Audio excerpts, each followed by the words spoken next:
Israeli Prime Minister Netanyahu is being investigated on suspicion of graft for allegedly accepting expensive gifts on behalf of himself and his family. Joining me in the studio today to discuss the allegations is Avihu Sofer, teacher of political science at Haifa University and a columnist with the Maariv news. Thank you so much for coming in. Thank you for inviting me. So let's begin. Do you think that there is any validity to the allegations against a prime minister? Why or why not? Well, for a start, I don't know, and I don't think that anybody else knows. I think that everybody is spreading around bits and pieces of things that they've heard, might have heard, and maybe it's some kind of wishful thinking of some of the people. But I don't think anybody really knows if there is or there isn't anything serious in the allegations against Netanyahu.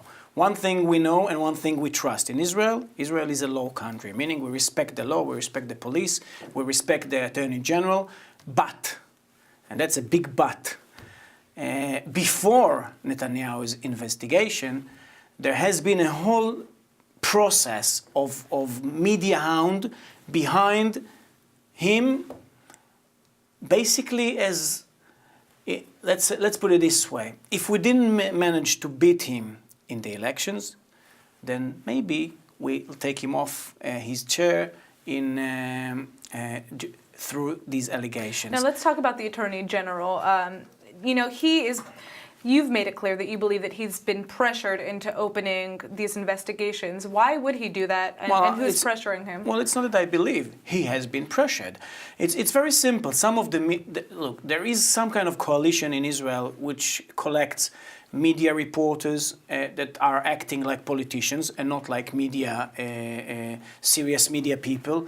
We have politicians from the left and from the center that would like Netanyahu to go. And one time after another, he's beating them in the elections.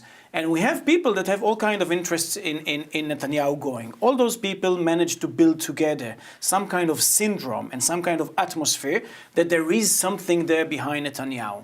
Now, they've been pressuring the Attorney General through weeks and month and month and month to investigate him, to find out what's happening there. They're throwing something in the media and the next day someone else is writing about it, and then there's a whole talk about it, and all of a sudden the Attorney Generals feel guilty that he is not investigating Netanyahu. Now, they've been pressuring outside his house. One week after another, there has been demonstrations investigate Netanyahu. But is there a chance that, he could be following some legitimate lead? One second. Israel is democracy. And people have the right and the freedom of speech, and they should say whatever they want, and they should protest, and everything is great. But the atmosphere that was created behind Netanyahu is something that even Professor Alan Dershowitz, someone that we know from the Harvard University, said that he hasn't seen something like that, and it's basically shaking the infrastructure of democracy, meaning that a prime minister cannot work and do his job. I mean, the prime minister has a lot of work to do. The prime minister of Israel is probably one of the most complicated roles that a person can be, maybe except from the president of the US, but I doubt what's more complicated. Now, what do we want? Do we want him to be busy all day long answering questions of media reporters about some gifts that maybe has been given and not given, blah, blah, blah, blah, blah, or should he deal with the problems of Israel? But in the case that these are, legitimate leads, how should the Israeli government be dealing with this? How would you know if these are legitimate leads? Well, that's what we're looking at. You don't know, and I don't know, and our viewers don't know. But what we know is that somebody's creating an atmosphere that those are legitimate leads. And what I'm trying to say is that they're creating a trap, that there's no way out apart from investigating him.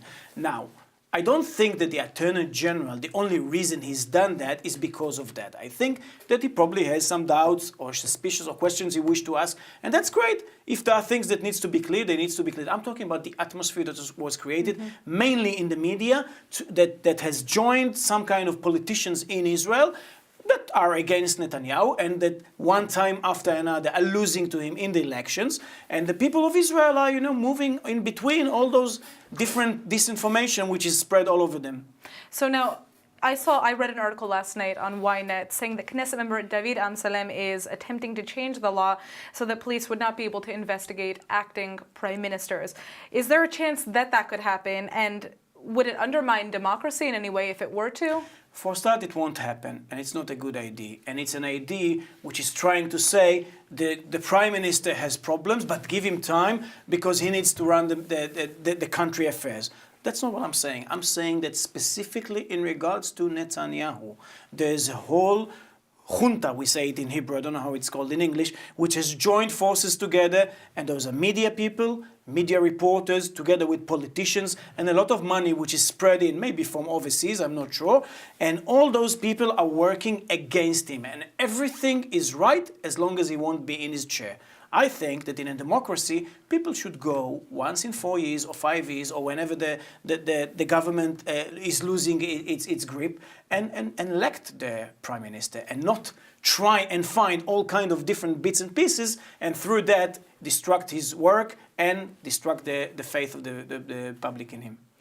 All right, now you wrote in the Maariv news that destabilizing governments through the media investigation is a growing trend that's not only taking place here in Israel, but in other places as well. What do you mean by that? Where else is this taking place? Well, basically what we see today with the media networks and Facebook and Twitter and so on, it's a long story, but I recommend our viewers to go and read the New York Times and read an article about Ben Rhodes that explain, Ben Rhodes, Obama's advisor, that explained how they created the whole resonance information box to confuse reporters that were writing about the Iran agreement.